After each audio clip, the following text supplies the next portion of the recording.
Hello, lumps, and welcome to Bear This and That Relationship Minutes. I'm your host, Cynthia DeLeonardo. So the holidays are here. It's going to be Halloween. We have Thanksgiving and all the holidays coming up in the month of December. So guess what? It's party time and family time and all that great stuff. What happens if you just met somebody? What happens if you meet somebody between now and the major holidays? Well, you might have someone who, wants and feels very comfortable with bringing you right into their family, and you too.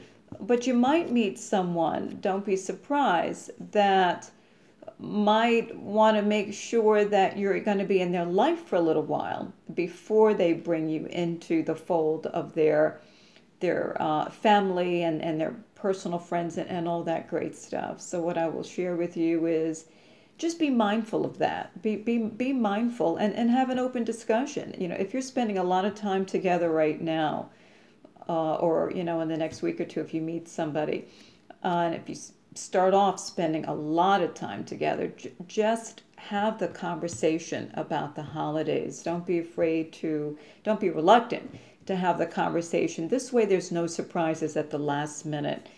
Don't wait, till 2 days before Thanksgiving, to find out what their plans are for the holidays. Find out so that you can, carry on with your own plans and your own traditions. But certainly, if you blend and go into each other's families right away, awesomeness. But I would say it's just a courtesy call. If people want to wait a little bit to date, for 90 days or more, that probation period before they bring you into the family. I think that's perfectly acceptable. As far as gifts are concerned, I sometimes token gifts are great, but there really should not be any pressure to exchange gifts so early in the relationship. It's early in the relationship. You're still getting to know each other. Those are the kind of pressures that you don't want weighing on a new relationship. Expectations of gift giving, to me, in the beginning of a relationship is unfair to do to someone. Token gifts are great, certainly flowers and all that great stuff. That's wonderful. But I think that should be it. It's a very individual choice, what people decide to do. A lot of people are real big on gift giving, and some people, it's very, very personal, and they like that opportunity and window of time to grow with you before they start exchanging gifts. It's just something to be mindful about. Otherwise, this is such a beautiful time to meet and a new love and date and all that romance, right? The holidays are so romantic.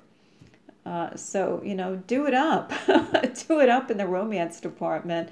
It's a sweet time and it's jovial. It's a time where, a lot of people are in such great moods. So go with the flow on your relationships. Now, if your relationship has been going around for a long time, you're married, and you have something where the families are kind of split in a lot of different places, and you're thinking, where does one spend their time? If it's a question of the in-laws or your parents, I always like to split up the holidays. Maybe Thanksgiving you spend it with one family, and the next holiday you spend it with the other half of the family. If it's at all possible, invite everybody over to your home, or have everybody over at some place where everyone's together, where it's not necessarily always at someone's place, and it takes that pressure off of that family. But those things have to be planned also. Something that I used to do for the holidays is I used to split up the holidays, or bring everybody all together, and it made them happy. It made it less complicated, And I advise that you plan it well out, plan it this weekend. And unless you've already planned it, where you're going to spend the holidays, and send everybody a note about it. If you do, I don't know, depends on how large your family is. I used to do it in phone calls. I used to make people very aware of what we were doing for the holidays, so there were no surprises. And it was harmonious, the way it should be. Be transparent with your family when it comes to holidays. Keep the holidays happy. Another thing I'm going to touch on is finances. Talk to your partner. Plan now about what you're going to spend, what you want to spend for the holidays, so that after the holidays you're not coming up short and disappointed. And that's a real bummer, if we overextend ourselves during the holiday, come January, we have regrets about, our spending habits. So, have an open discussion about what your desires are, and discuss where you're going with it, so that the holidays are happy and joyous, the way they should be. That's all I have for tonight, and I want to wish you a beautiful evening. Thank you for your love and support. Really, I love it. I love you. Good night. Mwah.